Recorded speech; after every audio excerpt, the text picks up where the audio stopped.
What's going on, everyone? Welcome back to the channel. Today we are shining our spotlight on Cody Rhodes' Finish the Story once again.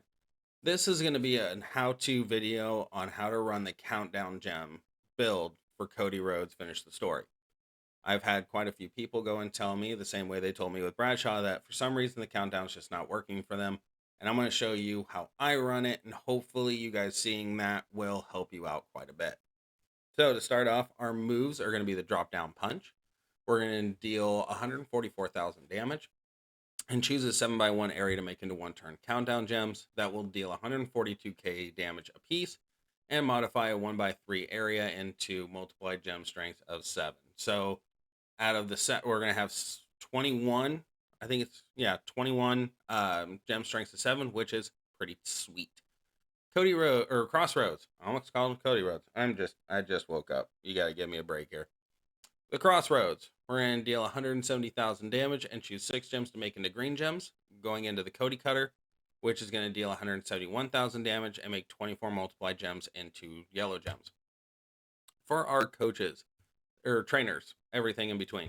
This is what I like to run. I like to do Kofi with Powerhouse Bronze Strowman. Powerhouse Bronze giving multiplied gem strengths, multiplied gems plus 1 strength.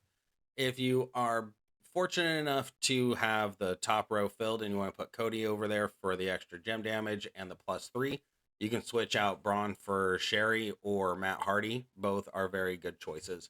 If you don't have either one of those, or you don't have Powerhouse Braun, say you don't have all 3 of those at all, you can go with Booker T and get 12k more. Hall of Fame Taker is a must for this. The 12k damage is critical. Memrock, you can take him or leave him. He's good on either end. You just go with what you have here. I go with Memrock every time because, well, I'm a multiplied gem whore and I like the strengths being higher. I also do have his gear. So if you were fortunate enough to get his gear does give +2 on the multiplied gems as well. So that does help me quite a bit. One of the biggest things that you need for him is either the Hunter Medallion's plate. The Hunter Medallion plate is, above all else, it is the number one for him. The reason for this is whenever you break 4 or more green gems, increase your yellow gem damage by 100% for 2 turns. That's the key right there, 2 turns. Now, he does have his own plate that does increase them as well. I believe it's, I think it's the Nightmare plate, Nightmare Sigil. I believe that's only 1 turn. I don't have it, but you can correct me in the comments if I'm wrong, but I believe it's only 1 turn. So, Z plate is the other one I ran on him, but it doesn't give nearly as much. What is it? I should have done my research before I said anything, but I didn't, and it wouldn't be me. So it's only going to increase the gem damage by 50% and reduce the opponent's gem damage by 35%. So it does help. It does do a really good job. I just feel like the Hunter Medallion just reigns supreme above them all. For the defensive plate, I go with the green one. The best plate, in my opinion, for this would be the Judgment Day plate. Basically, just ensures that when it comes to your turn for AI on a defensive standpoint, it lowers the MP.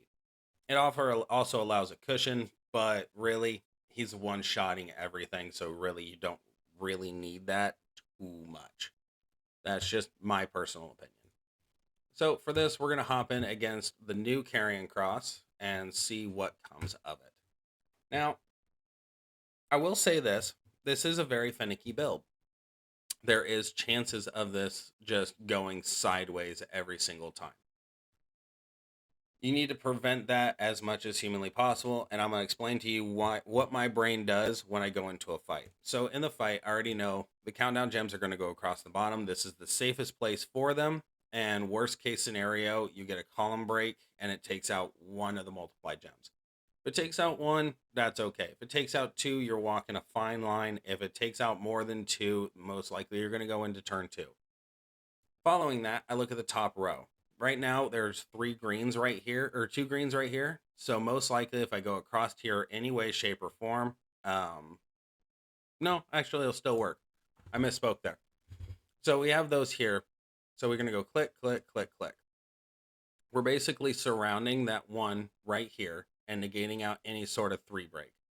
Right here, there's no chance. Right here, there's no chance. So if there is a possibility that you're going to have any sort of cascade following this, you want to try and block it with your extras.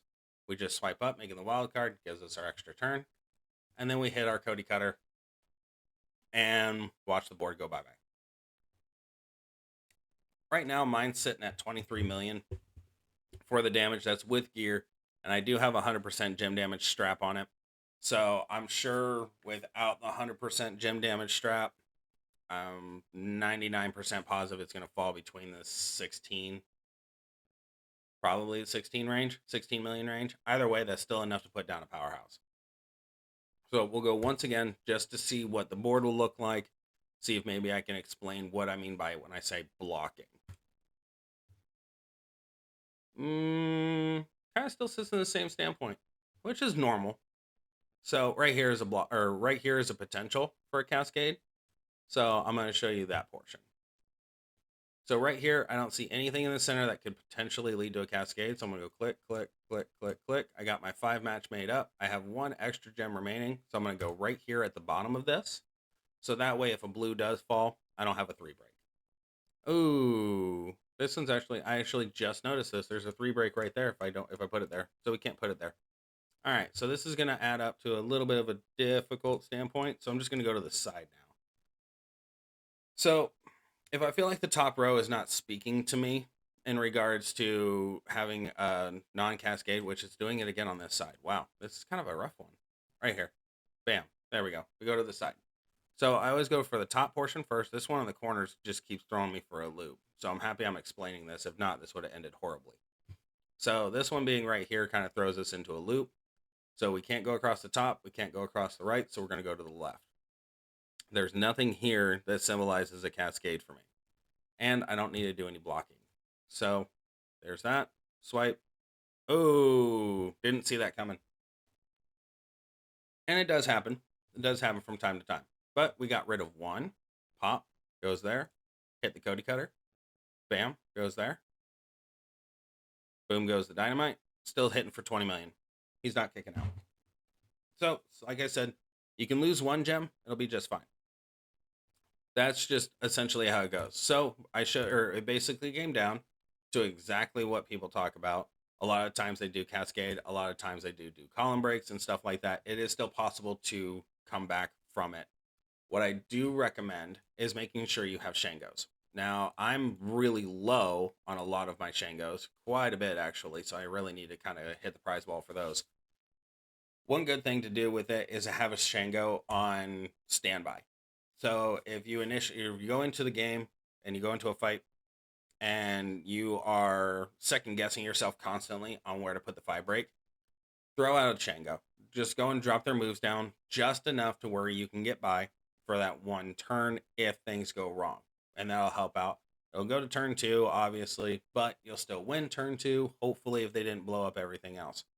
There is that small percentile chance that you are going to have them mess up all your plans. And you got to kind of start from scratch. And that's where a prop will come in. So I always recommend Shango and a prop. So always go down that route. Make sure you have a yellow up, which is the biggest one. You get 2 uses of a prop or a Shango per feud. So if you have to go and you cascaded, your countdown gems are gone, get yourself a yellow prop up. Go and knock it up twice. Those will be charged. Restart the cycle again. Should end out that way. So that is going to be the end of this video. I hope these how-to videos are going to be helping everybody on their feud travels and becoming faster in those regards. So if you guys like the video, like, share, and subscribe. And I'm going to leave you the same way I always leave you. Life can be fun if you allow it to be. We'll see you in the next one.